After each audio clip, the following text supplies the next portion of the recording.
Assalamualaikum, halo Movieggers, apa kabar kalian semuanya? Sehat-sehat kan?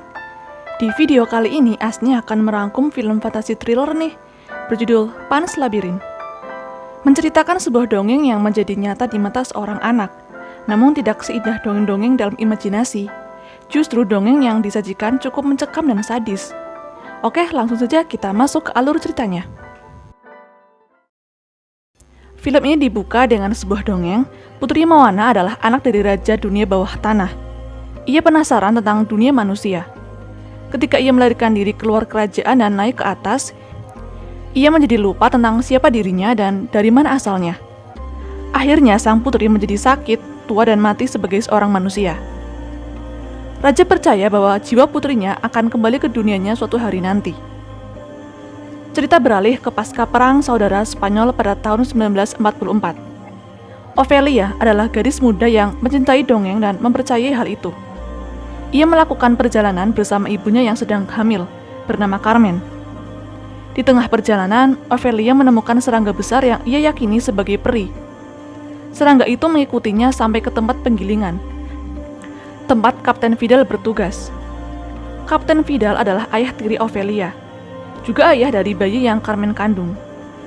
Vidal merupakan anak seorang komandan terkenal yang meninggal di Maroko, yang sangat meyakini fasisme dan ditugaskan untuk membasmi para gerilyawan atau pemberontak yang anti-fasis.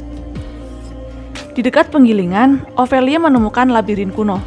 Tapi sebelum Ophelia masuk, ia dihentikan oleh Mercedes, salah satu pelayan Vidal. Carmen yang sedang sakit-sakitan didatangkan dokter yang baik bernama Dr. Ferreiro. Ophelia sebenarnya tak suka dengan ayah barunya. Ia malah rindu dengan ayahnya yang seorang penjahit yang sudah meninggal. Malam itu, serangga muncul di kamar tidur Ophelia.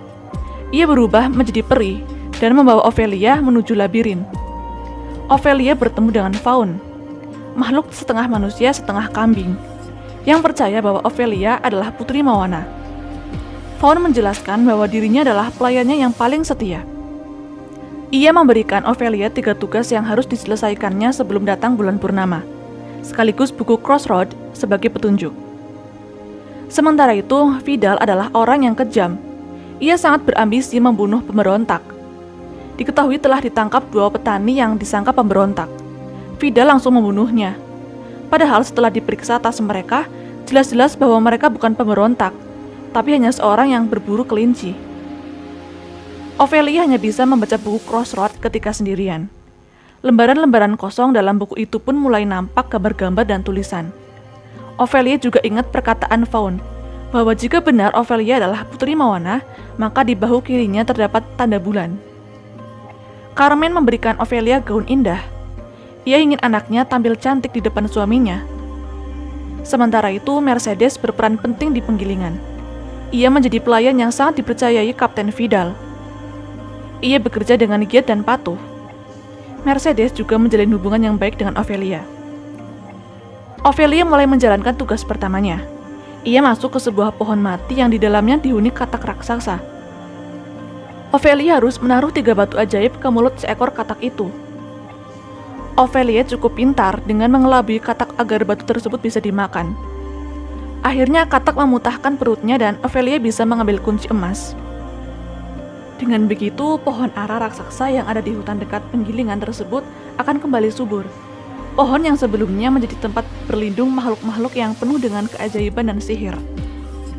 Vidal dan pasukannya terus mencari jejak para gerilyawan.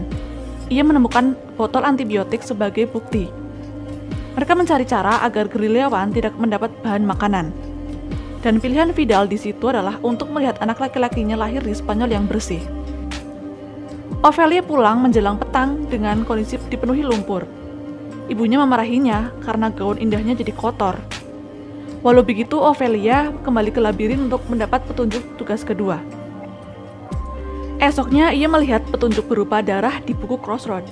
Dan benar saja, ibunya jatuh sakit lebih parah. Vidal mempercayakan Dr. Ferreiro untuk menyembuhkan istrinya. Di lain tempat, Mercedes ternyata adalah seorang mata-mata. Ia berada di pihak gerilyawan. Adiknya bernama Pedro adalah pemimpin pasukan gerilyawan. Ia juga membawa Dr. Ferreiro yang ikut berjuang mendukung gerilyawan. Mercedes diam-diam selalu mencari informasi dengan profesional dari Vidal untuk diberikan kepada gerilyawan. Ophelia juga sudah tahu kalau Mercedes adalah mata-mata. Kemudian Ophelia sedang khawatir tentang ibunya yang kondisinya semakin memburuk. Faun datang dan memberikannya sebuah akar mandrake. Akar tersebut harus diletakkan di bawah kasur ibunya Ophelia dan dengan ditambahkan 2 tetes darah. Niscaya ibunya akan segera sembuh dari penyakitnya. Selanjutnya, didampingi oleh 3 peri pemandu tugasnya, Ophelia kemudian menyelesaikan tugas yang kedua, yaitu mengambil sebuah belati dari sarang Pelmen, raksasa pemakan segalanya yang sedang tertidur. Ophelia masuk menggunakan kapur ajaib dan diberi batas waktu. Ophelia berhasil mengambil belati menggunakan kunci dari tugas pertamanya. Meskipun Ophelia diperingatkan untuk tidak memakan apapun di tempat itu, namun dia telah makan 2 buah anggur yang berakibat membangkitkan Pelmen. Pelmen memangsa 2 peri dan mengejar Ophelia, namun dia berhasil melarikan diri. Di sisi lain, pasukan gerilyawan berhasil mengacaukan markas Kapten Vidal. Mereka meledakkan granat dan mencuri bahan-bahan logistik, karena sebelumnya Mercedes telah memberikan kunci gudang kepada Pedro. Vidal segera mengejar ke bukit. Terjadi tembak-tembakan. Sebagian ada yang tertangkap dan dibunuh, selebihnya berhasil kabur. Sialnya, Vidal menangkap 1 orang yang ternyata gagap dan sulit berbicara. Vidal yang kejam tetap menyiksanya.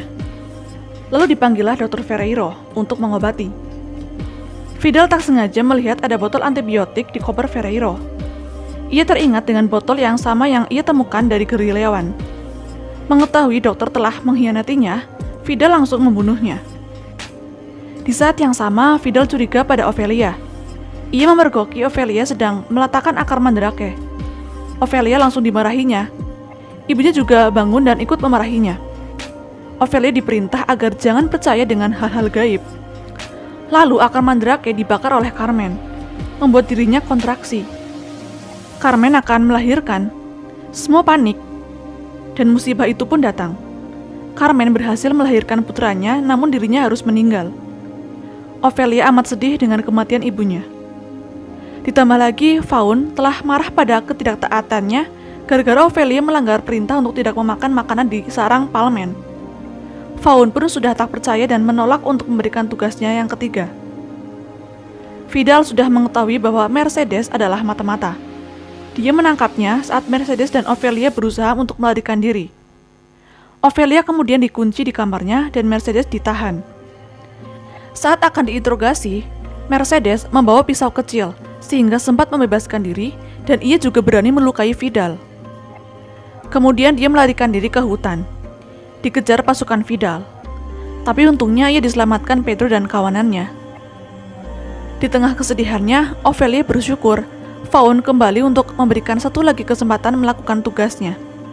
Tapi dengan syarat, Ophelia harus mematuhi semua perintah Faun.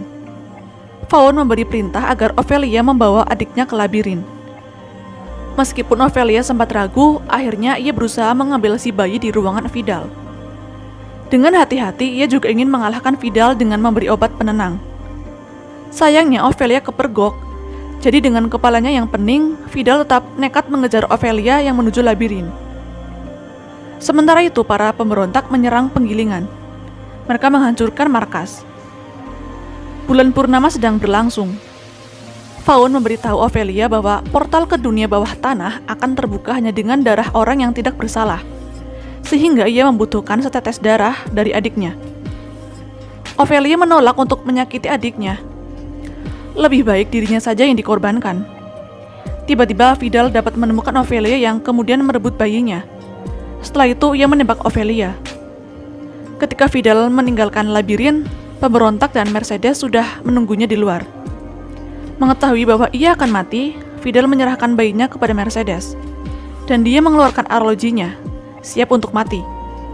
Pedro langsung menarik senjata dan menembaknya.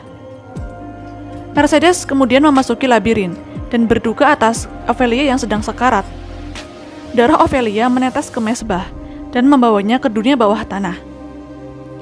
Ophelia akhirnya kembali bertemu bersama dengan raja dan ratu. Dia belajar bahwa dengan memberikan hidupnya untuk menyelamatkan adiknya, ia telah menyelesaikan tugas terakhir dan membuktikan bahwa dirinya adalah Putri Moana. Akhirnya Ophelia duduk di tahta dan menjadi penerus kerajaan, memerintah hingga berabad-abad.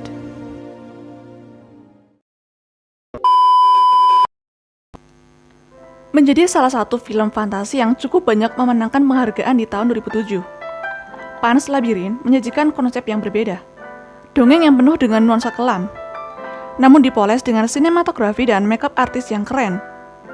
Alur ceritanya pun kombinasi antara realita dan imajinasi. Ya walaupun banyak hal yang gak logis jika diulik satu persatu. Oke, itu dia tadi rangkum film dari aku. Terima kasih sudah menonton. Assalamualaikum.